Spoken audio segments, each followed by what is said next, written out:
कहते हैं कि इंसान अक्षम सिर्फ अपनी सोच से होता है। अगर वह ठान ले तो तमाम चुनौतियां और कमियां उसकी लगन के आगे घुटने टेक देती हैं और जो इन सब पर विजय पाता है वह सिर्फ अपने लिए ही नहीं, कई अन्य व्यक्तियों के लिए भी आगे बढ़ने के रास्ते और मिसाल छोड़ जाता है।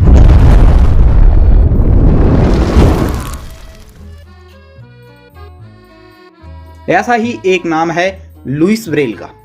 लुइस ब्रेल का जन्म 4 जनवरी 1809 में फ्रांस के छोटे से ग्राम कुप्रे में एक मध्यम वर्गीय परिवार में हुआ था। इनके पिता साइमन रेले ब्रेल शाही गुड़ों के लिए काठी और जीन बनाने का कार्य किया करते थे। पारिवारिक आवश्यकताओं के अनुरूप पर्याप्त आर्थिक संसाधन नहीं होने के कारण साइमन को अतिरिक्त मेहनत करनी होती थी।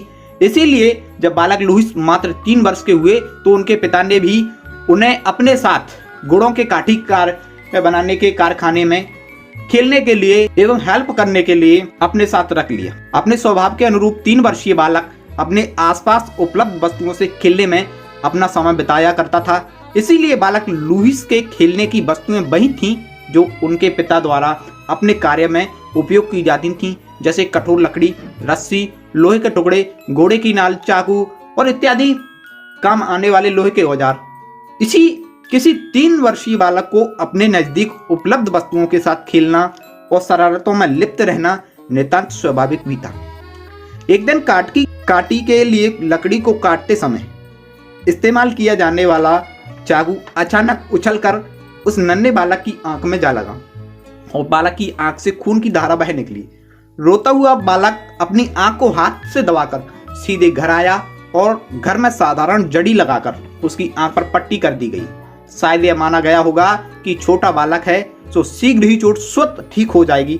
बालक लुइस की आंख से ठीक होने की प्रतीक्षा की जाने लगी। कुछ दिन बाद बालक लुइस ने अपनी दूसरी आंख से भी कम दिखाई देने की शिकायत की, परंतु यह उसके पिता साइमन की सघनहीनता रही होगी अथवा लापरवाही, जिसके चलते बालक की आंख का समुचित इलाज नहीं कराया जा सका और धीरे धीरे वह नन्हा बालक 8 वर्ष का पूरा होने तक पूरी तरह दृष्टिहीन हो गया था। रंग बिरंगे संसार के स्थान पर उस बालक के लिए सब कुछ गहन अंधकार में डूब गया। अपने पिता के चमड़े के उद्योग में उत्सुकता रखने वाले लुई ने अपनी आंखें एक दुर्घटना में गंवा दी। यह दुर्घटना लुई की पिता की कार्यशाला में घटी, जहां 3 वर्ष की उम्र में एक लोहे के सूजा लुई की आंख में घुस गया था। यह बालक कोई साधारण बालक नहीं था। उसके मन में संसार से लड़ने की प्रबल इच्छा शक्ति थी। उसने हार नहीं मानी और फ्रांस के मशहूर पादरी वैलेंटाइन की शरण में जा पहुंचा। पादरी वैलेंटाइन के प्रयासों के चलते 1819 में इस 10 वर्षीय बालक को रॉयल इंस्टीट्यूट फॉर ब्लाइंड्स में दाखिला मिल गया। यह वर्ष 1821 था, जब बालक लुइस अब तक 12 वर्ष के हो चुका था।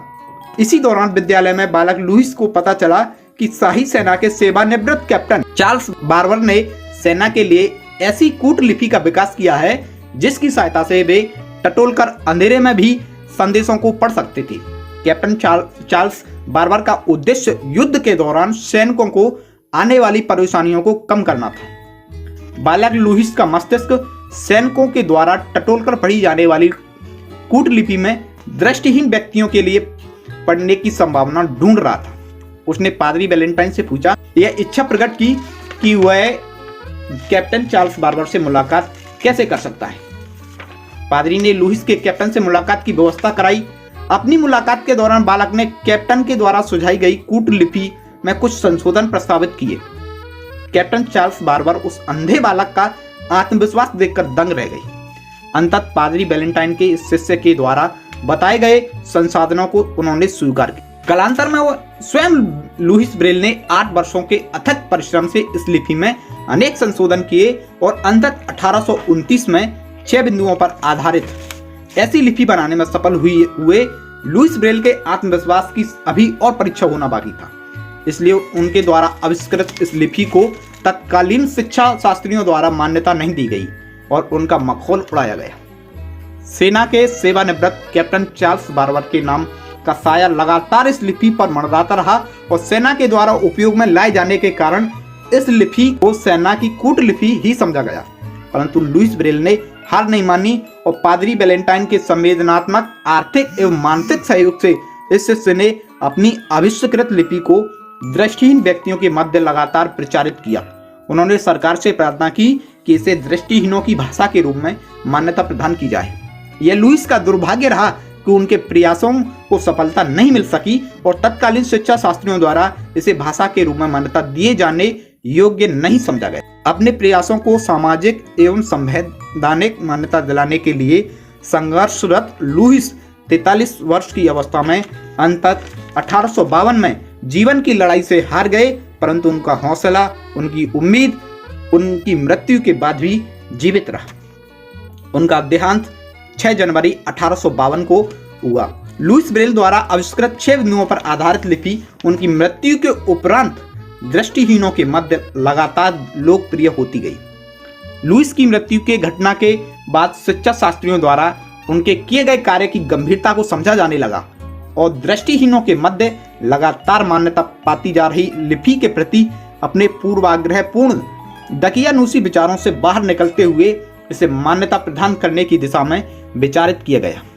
अंततः लुईस की मृत्यु के पूरे 100 वर्षों बाद यानी 100 वर्षों बाद 20 जून 1952 का दिन उनके सम्मान का दिवस निर्धारित किया गया। इस दिन उनके गृह ग्राम कुप्रे में 100 वर्ष पूर्व दफनाए गए उनके पार्थिव शरीर के अवशेष पूरे राजकीय सम्मान के साथ बाहर निकाले गए। उस दिन जैसे लुईस के ग्राम कुप्रे में उनका पुनर्जन्म हुआ।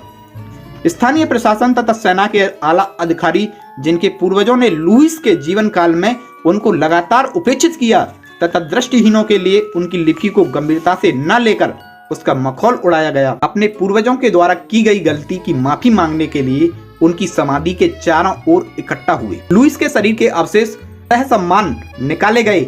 सेना के द्वारा बजाई गई शोक धुन के बीच राष्ट्रीय ध्वज में उन्हें पुनः लपेटा गया और अपनी ऐतिहासिक भूल के लिए उत्खनित नश्वर शरीर के अंश के आगे ऊंचे राष्ट्र ने उनसे माफी मांगी।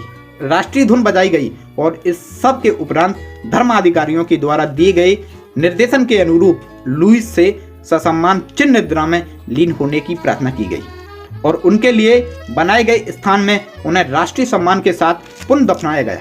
संपूर्ण वातावरण ऐसा अनुभव दे रहा था जैसे लुई पुनर्जीवित हो उठे हैं।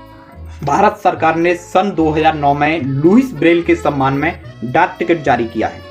इस प्रकार एक राष्ट्र के द्वारा अपनी ऐतिहासिक भूल का प्रायश्चित किया गया, परंतु लुईस द्वारा किए गए कार्य अकेले किसी राष्ट्र के लिए न होकर संपूर्ण विश्व की दृष्टिहीन मानव जाति के लिए उपयोगी थे। अतः सिर्फ एक राष्ट्र के द्वारा सम्मान प्रदान किए जाने भर से उस मनीषी को अच्छी श्रद्धांजलि नहीं हो सकती थी। विगत वर्ष 2009 में 4 जनवरी को जब लुईस ब्रेल के जन्म को पूरे 200 वर्षों का समय पूरा हुआ, तो लुई ब्रेल जन्म द्विशती के अवसर पर हमारे देश ने उन्हें पुनर्जीवित करने का प्रयास किया, जब इस अवसर पर उनके सम्मान में डाक टिकट जारी किया गया। यह शायद पहला अवसर नहीं है जब मानव जाति ने किसी महान आविष्कार के सही मूल्यांकन तथा उन्हें अपेक्षित सम्मान प्रदान करते हुए अपनी भूल का सुधार किया।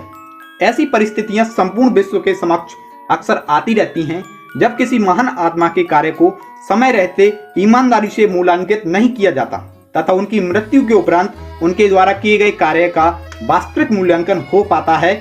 ऐसी भूलों के लिए कदाचित परिस्थितियों को निरपेक्ष रूप से न देख पाने की हमारी अयोग्यता ही हो सकती है। लुईस ब्रेल की इस ब्रेल लिपि को उनकी मृत्यु के 16 वर्ष बाद मान्यता कार्य को उनके जीवन काल में उपेक्षित किया हो। जब वह महान आविष्कारक नहीं रहे तो उनके कार्य को